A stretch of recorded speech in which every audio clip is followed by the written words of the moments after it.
নমস্কার বন্ধু বান্ধবী সকল।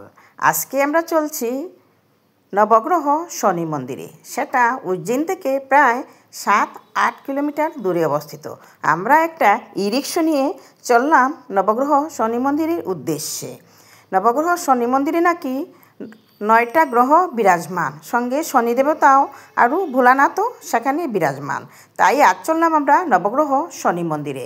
দেখেন নবগ্রহ শনি মন্দিরের উপরে কি সুন্দর সাদা, নীল, লাল, হলুদ 9টা গ্রহের 9টা কালার কি সুন্দরভাবে প্রস্ফুটিত করে রেখেছে মন্দির কর্তৃপক্ষ। দেখতে ভালোই লাগছে।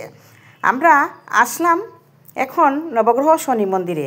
যাওয়ার আগে আমরা কিছু নবগ্রহ শনি মন্দিরের জন্য কি নিয়ে যেতে হয় সেগুলো নিয়ে আমরা চলব মন্দিরের উদ্দেশ্যে। মন্দিরটা থেকে বেশ ভালোই লাগছে। এখন আমরা এসে মন্দিরের গেটে উপস্থিত হলাম। এটা হচ্ছে নবগ্রহ শনি মন্দিরের মেইন গেট। এখানে এসে খুব ভালো লাগছে। পরিবেশটা খুব নির্জন, নিস্তব্ধ, ঠান্ডা পরিবেশ। খুব ভালো লাগছে। মন্দির বলে মনেই হচ্ছে এখানে। আর রাস্তার দুই পাশে লোকগুলো বসে আছে, কি জানি দর্শনার্থীরা ওদেরকে কিছু দিয়ে যায়, সেটাই ওদের উদ্দেশ্য। আমরা চললাম এখন নবগ্রহ শনি মন্দিরে।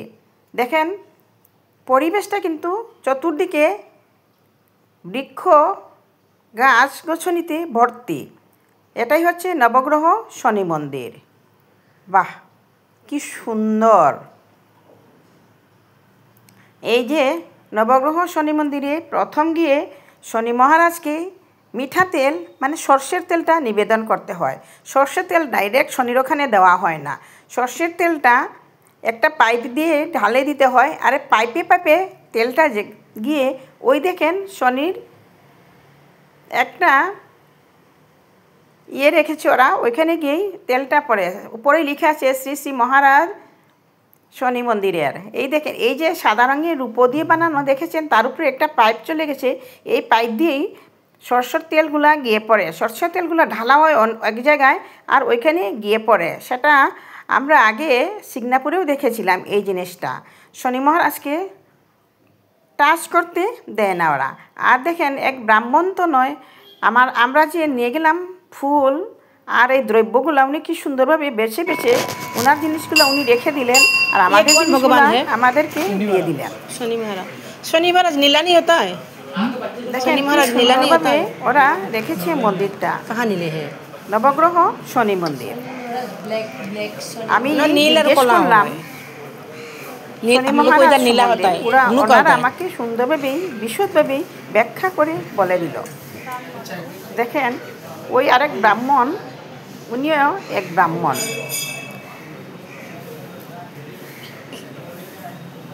এই যে দেখেন সর্ষের তেলটা পড়ছে এখানে, দেখেছেন? এই দেখেন কি সুন্দর। এই দেখেন সর্ষের তেলটা পাইপ দিয়ে যাচ্ছে। পাইপের মধ্যে ঢালতে হয় তিল আর সর্ষের তেল। তিলটা যদি আসে কি না আসে সেটা দেখছি না আমি, কিন্তু সর্ষের তেলটা আসছে কিন্তু খুব সুন্দরভাবেই। আর ওইটা কিন্তু রূপো দিয়ে বানানো। আমি পণ্ডিত মহারাজকে জিজ্ঞেস করেছিলাম, উনি বলেছে ওটা রূপো দিয়ে তৈরি। এই যে শনির যেটা রেখেছে ওরা তার উপরে। শনি মহারাজকে পূজা অর্চনা করে আমাদের দ্রব্যগুলো নিয়ে আমরা এক করে প্রত্যেকটা গ্রহ দেবতাকে পূজা অর্চনা আরম্ভ করলাম। যেমন বৃহস্পতিকে সাদা বস্ত্র, বুধকে হলুদ বস্ত্র, কাউকে চাল, কাউকে তিল, কাউকে ফুল, এইভাবে একটা করে প্রত্যেকটা নবগ্রহর 9টা গ্রহকেই পূজা অর্চনা ঘুরে করতে আরম্ভ করলাম। আমিও করলাম, আমার সহপাঠীগুলাও আরম্ভ করলো এইভাবে পূজা অর্চনা করে। দেখেন এখানে আমরা দিচ্ছি হলুদ বস্ত্র। দেখছেন এখানে হলুদ বস্ত্র দিয়ে গ্রহকে এই যে হলুদ ফুল দিয়েছি। আর প্রত্যেকটা মন্দিরের উপরে লেখা আছে কোন দেবতা কোন গ্রহ কোথায় বিরাজমান। তাই মন্দিরটা বেশ ভালোই লাগলো। আর পূজা অর্চনাগুলো আমরা নিজে থেকেই করলাম। দেখেন আমার সাথীও এইখানেই হলুদটাই দিচ্ছে।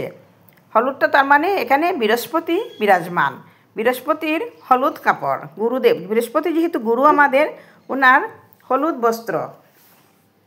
দেখেন এখানে সবাই হলুদ কাপড়টাই দিচ্ছে। আমরাও হলুদ কাপড়টার ভিতরে কি কিন্তু ভিতরে বেঁধে দিয়েছে সেটা কিন্তু আমরা আর খুলে দেখলাম না। আর সঙ্গে সঙ্গে আমরা পূজা অর্চনাও করলাম। আর এক ব্রাহ্মণ এসে আমাদেরকে পূজার নিয়মগুলা খুব সুন্দরভাবে বলে দিয়ে গেল। আর আমরা ওনার মতেই আমরা পূজা করে করে চললাম। নবগ্রহ মন্দিরের 9টা গ্রহতেই পূজা অর্চনা করলাম। একটা একটা করে করেই যাচ্ছি আমরা। আর প্রত্যেকটা গ্রহর উপরে কি সুন্দরভাবে লিখে রেখে দিয়েছে। কোথাও বুধ, কোথায় বৃহস্পতি, কোথায় শুক্র, কোথায় মঙ্গল, কোথায় শনি, এই সুন্দরভাবে কোথায় রাহু, কোথায় কেতু, কি সুন্দরভাবে যে স্পষ্টভাবে ওরা লিখে দিয়েছে সেটা বলার মতো নয়। আর পূজাটা ব্রাহ্মণ মহারাজের কথা শুনে আমরা খুব সুন্দরভাবেই পূজা অর্চনাগুলা করলাম। দেখেন প্রতিটা জায়গায় এত সুন্দরভাবে ওরা রেখেছে। নবগ্রহ মন্দিরের 9টা গ্রহকেই ওরা রেখেছে। উনি হচ্ছেন সূর্য দেবতা। দেখেন উপরে শ্রী সূর্যায় নমঃ কি সুন্দরভাবে লেখা আছে। তার মানে আমরা এখানে সূর্যগ্রহকে পূজা করলাম। সূর্যগ্রহকে লাল বস্ত্র আর ভিতরে জানি কি দিয়ে দিয়েছে ওরা, সেটা ওরাই জানে। সূর্যগ্রহকে লাল বস্ত্র আর ভিতরেরটা দিয়ে সূর্যগ্রহ পূজা করলাম। প্রত্যেকটা গ্রহের উপরে কিন্তু লেখাই আছে। আমি যতদূর সম্ভব আপনাদেরকে দেখানোর চেষ্টা করছি, আপনারাও দেখে দেখে যান। এখানে শ্রী শুক্রায় নমঃ, তার মানে এটা শুক্র গ্রহ। শুক্রকেও নাকি সাদা বস্ত্র দিতে হয় জানি না, কিন্তু সবাই যখন দিচ্ছে আমরাও দিয়ে গেলাম। এখানে শ্রী শুক্রায় নমঃ এইভাবে প্রত্যেকটা জায়গাতে লেখা আছে। খুব ভালো লাগলো দেখে। আর প্রত্যেকটা জায়গাতেই আমরা গ্রহর পূজা নিজে নিজে করে গেলাম। ব্রাহ্মণ মহাশয় আমাদেরকে বলে দিয়েছেন, আর আমরা ওনার কথা মতোই পূজাগুলা করে করে গেলাম। 9টা গ্রহর 9টা বিধান, 9টা পরিচয়ে পূজা অর্চনা আমরা আগ বাড়ালাম। উনি হচ্ছেন শ্রী রাহুয়ে নমঃ, তার মানে এখানে রাহু গ্রহটা বিরাজমান। এখানে আমরা রাহুর পূজাটা করলাম। রাহুর পূজাটা করে আমরা আবার আগের দিকে এগিয়ে যাব। আজকে কিন্তু পূজাটা করার অন্য একটা ইন্টারেস্ট জেগেছে, যেহেতু আমরা নিজে নিজেই পূজা অর্চনাটা করছি। আর আমাদেরকে ব্রাহ্মণ মহাশয় বলেই দিয়েছে কিভাবে করতে হয়। এখানে হচ্ছেন দেখেন, এটা হচ্ছে ভোলানাথের শিবলিঙ্গ। ওখানেও আবার পূজা করলাম। দেখেন উনি জল দিল, এই যে জল ডাললাম, শিবলিঙ্গতে জল অর্পণ করলাম। আর আমাদের ওখানে বেলপাতা দিয়ে পূজা করতে হয়, এখানে কিন্তু বেলপাতা না হয়, এখানে আকন্দ পাতা দিয়ে পূজা করতে হয়। তাই আমার হাতে কিন্তু ওইটা আকন্দ পাতা। এই দেখেন এখন আমি এই পাতাটা হচ্ছে আকন্দ পাতা দিয়ে এখানে পুজো করতে হয়। তাই আকন্দ পাতা দিয়ে পূজাটা করলাম। আর শিবলিঙ্গের মধ্যে ওই ব্রাহ্মণ তো আমাকে বলে বলে দিচ্ছে, ওনার কথা অনুযায়ী আমি পূজাগুলা করে করে যাচ্ছি। দেখেন এক এক জায়গায় এক এক নিয়ম পূজা অর্চনার। কোথায় কোন সুতাটা বাঁধবো, কোন সুতাটা ঘরে নিয়ে আসবো, আমি ওই ব্রাহ্মণ তনয়কে জিজ্ঞেস করলাম। ওই ব্রাহ্মণ তনয় আমাকে খুব সুন্দরভাবে বলে দিল। পূজাগুলাও ওনার মতে সুন্দরভাবে করলাম। এই দেখেন আমাদের আরেক সঙ্গী কি সুন্দরভাবে পূজা অর্চনা করছে। এই ব্রাহ্মণ তনয় সবাইকে কিন্তু বলে বলে দিচ্ছে কিভাবে পূজা অর্চনা করতে হয়। দেখেন কি সুন্দরভাবে যে রেখেছে ওরা, খুব ভালো লাগছে।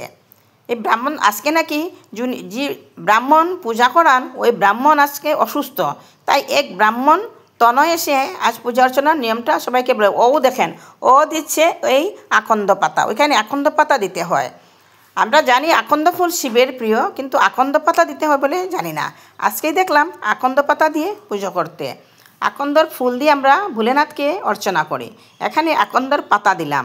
এই দেখেন একজন একজন করে প্রচুর লোক আসছে মন্দিরটার ভিতরে, সবাই কিন্তু পূজা অর্চনাই করছে।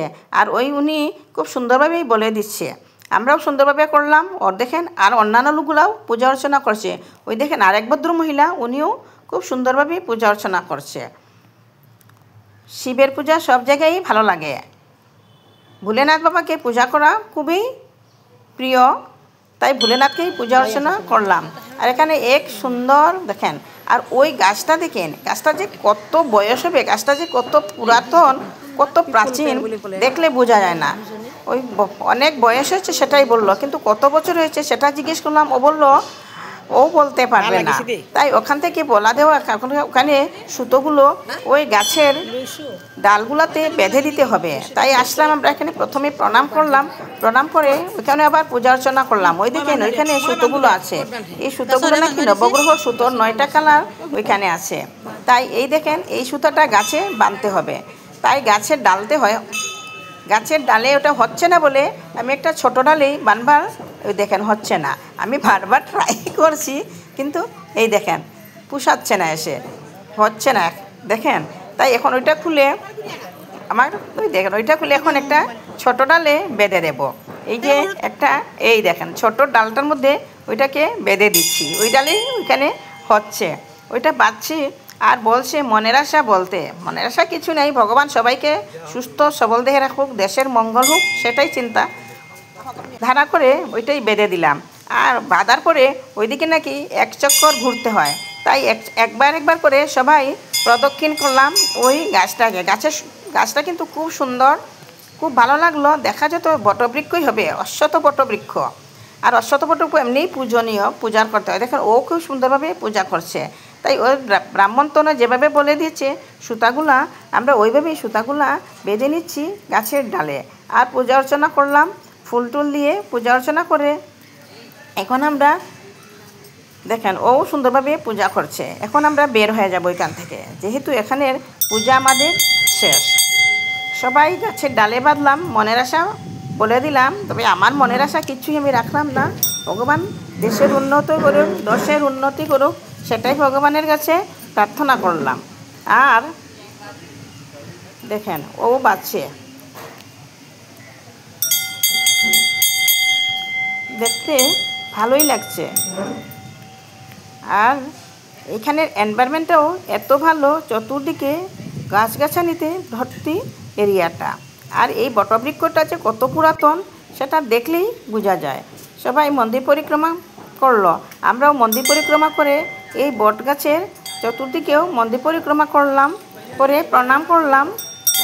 প্রণাম করে এসে আমাদের হাতের মধ্যে ওই নবগ্রহ সুতোটা বেঁধে দিবে, তাই নবগ্রহ সুতোটা ওইখানেই বারবার দেখাচ্ছিল। এখন যাব নবগ্রহ সুতোটা বাঁধব। নবগ্রহ সুতোটা বাঁধার পরে আমরা ওইখান থেকে বের হয়ে চলে যাওয়ার ইচ্ছা আছে। আমার ভিডিওটা যদি আপনাদের ভালো লাগে তাহলে সাবস্ক্রাইব করবেন, দয়া করে একটা লাইক করবেন, শেয়ার করে বন্ধুবান্ধবের কাছে পৌঁছে দেবেন। আর নবগ্রহ মন্দিরটা কেমন লাগলো সেটা আমাকে কমেন্ট বক্সে জানাতে ভুলবেন না। এটা হচ্ছে নবগ্রহ শনি মন্দির। আর কি সুন্দরভাবে উপরে 9টা গ্রহের 9টা কালার, 9টা ফ্ল্যাগ কি সুন্দরভাবে যে রেখেছে। আর এই দেখেন এই গাছটার ডালগুলো যে কত উপর পর্যন্ত উঠেছে, দেখতে খুবই ভালো লাগলো। এটা হচ্ছে দেখেন, বারবার বলছি খুব সুন্দর, খুব ভালো লাগছে। নমস্কার বন্ধু বান্ধবী সকল।